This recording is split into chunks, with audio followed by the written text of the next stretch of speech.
Everyone, welcome in. 4 for 4 live on this Sunday morning, week 17. Crazy time to be alive. Connor Allen, what's going on, my friend? Not much. We got I don't know if there's going to be any crazy inactives here. It looks like Ted McMillan just active right now. But it looks like we might get a rain game in the Philly Buffalo game, which I think could be pretty interesting. So I don't know. This is kind of a unique week. Some really, really good spots, I think, for some players, and then a whole lot of, I don't know, fine, I would say, for the rest of the games. It does have a little bit more week 18 vibes than we typically see in week 17, partially because I think just how everything has kind of come together and a lot of these things being decided. Now, a lot of these teams have had, like Arizona, Cincinnati, for instance. I mean, they've somewhat been playing on the stretch for a while now. Like I wouldn't expect to see, massive benchings or anything like that in a lot of these games. Week 18 obviously will be its own thing. But it wouldn't surprise me if we get something weird here in the next couple minutes when inactives start to pop here in the next few. So, yeah, we had, what was it, like, I think Crack Rock was saying that he thought Henderson was going to be inactive. Last night we got the news that Henderson was supposed to play. That seemed to be the way he was trending anyways, like in like trending during practice, because he was cleared concussion protocol, all that stuff. It's kind of interesting because I think the Pats, I mean, could easily, like, Drake May could easily throw for like 300 yards and just like crush them and annihilate them. But like that historically, or at least this year, is not really been what they wanted to do, but they have been throwing the ball more. So like, I don't know, like it's kind of tough. Did they just like run the ball with Henderson and Stevenson and get home? Or, we don't know really what that looks like. Well, the thing is, they definitely, like the one thing about Vrabel, this is kind of a, former player, a little bit of that old school mentality. They're trying to win the division, and they still have a outside shot to win get the 1 seed. They're all out, so they're going to do whatever they need to do to win this game. And Jets secondary is just absolutely bad, and then they traded their best player, and now like they're massively injured. So like there's a path here for them to have some pretty big outputs. We did get just on kind of the softer books, had a Kyle Williams release here this morning. So be interested to see. It's a little higher than I was hoping it would be. Yep. I got another text about it too. Yeah. 36.5. I mean, I was thinking like mid-20s, low 20s. The interesting piece here is that Pop Douglas is active, but probably not 100, like could be quite limited with a hamstring. Like I'm surprised he's active, to be honest. Part of the Kyle Williams piece was going to be that on top of some of the other injuries that, Pop Douglas would be out too. I just can't imagine them jamming Pop Douglas for a ton of routes on a less than 100% hamstring. So I do think there's a path for Kyle Williams to have a pretty decent amount of volumes, like say like 65, 75% of the routes, where it's like maybe still light, but again, I would have loved to just jam 17.5 or 22.5 or something like that. So totally. So it looks like Cardinals have Josh Sweat, Max Melton, and Marvin Harrison Jr. all active. Does Max Melton and Josh Sweat really, like, do they really matter or not really? Sweat's been awesome. He's got like 11.5 sacks. It's been really good. He's got a hammy. I thought he'd probably be out. Max Melton's fine, but he's been out for a little while. They're still going to have trouble in the slot because I don't know what they're going to do there. And that's kind of why I went after the Jamar Chase thing. So, I mean, good for them, but not like mattering to stop or like deviate off of anything pro Bengals, pro Burrow, pro Chase, any of that stuff. Totally. Yeah, that makes sense. Let me see if there's any. We can share this. I was looking through the screen anyways. Let's see here. Actually, I'm gonna remove that. Let's see here. Share screen.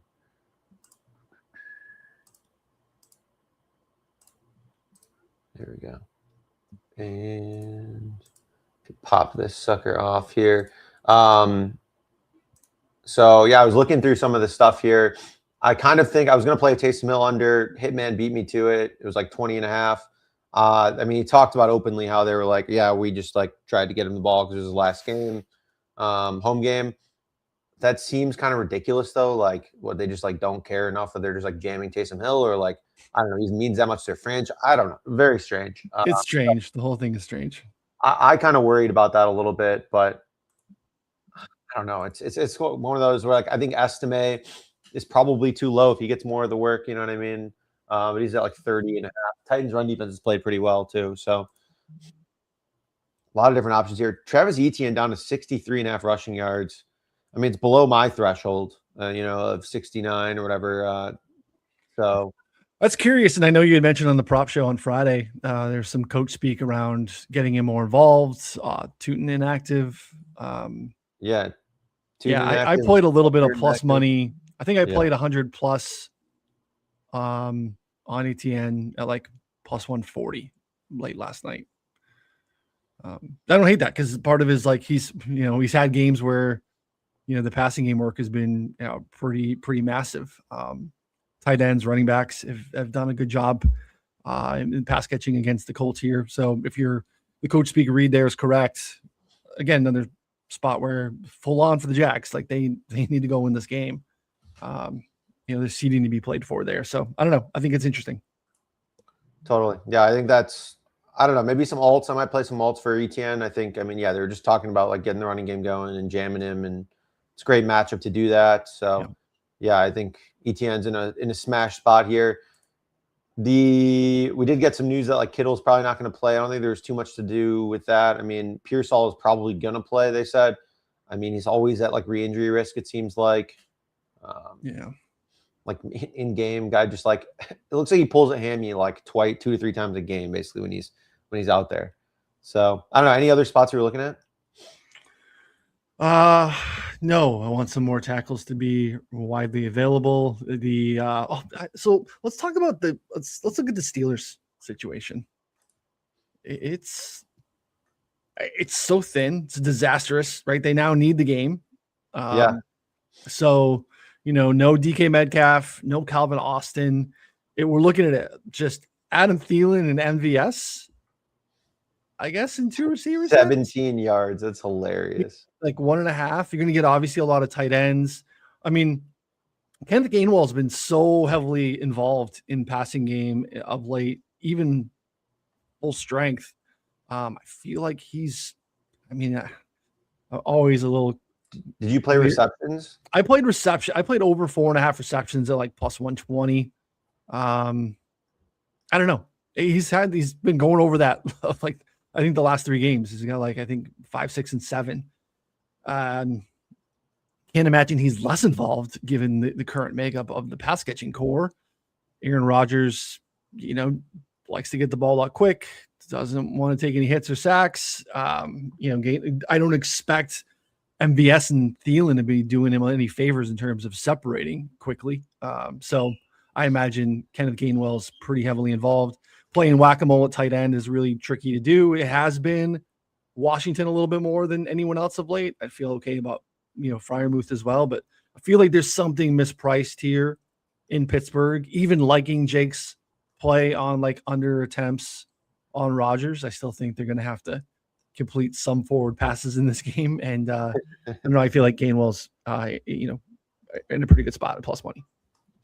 Yeah, I don't mind it. It's going to look interesting for sure. There's supposed to be some weather in that one as well. Maybe another reason why he probably doesn't push the ball vertically a lot. I don't know.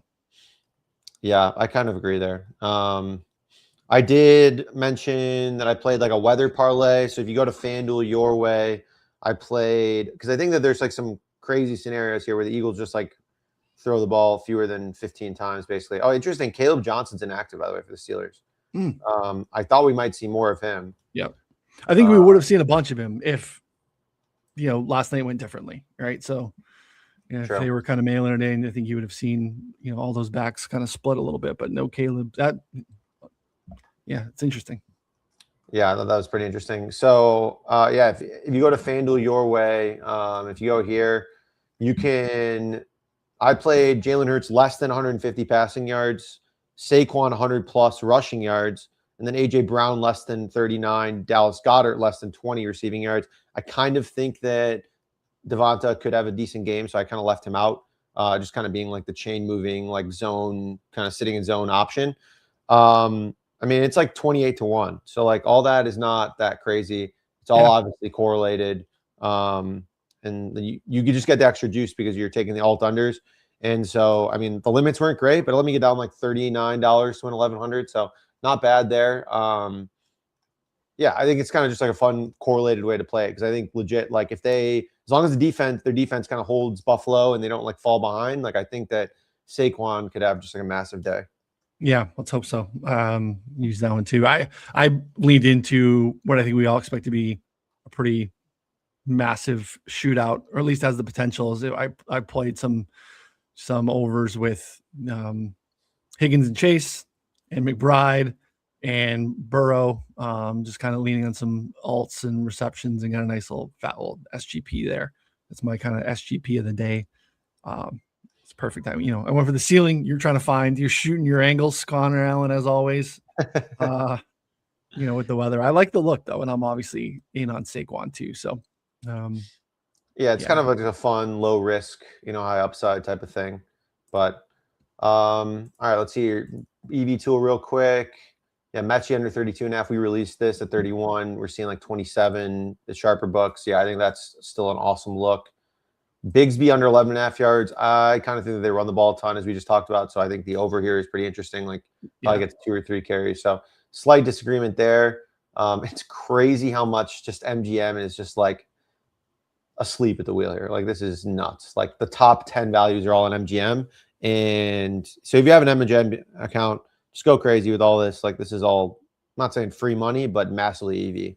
Yeah, that's it. That's the game, right? That's the EV betting game. Is these are not guaranteed wins. These are just good expected values, and long term you're going to be in a really good position if you're beating the sharper books. Yeah, I mean, gosh, clean MGM 365 Hard Rock accounts are just like gold. Golden. One other last thing that I played Corey Kiner rushing yards 15.5.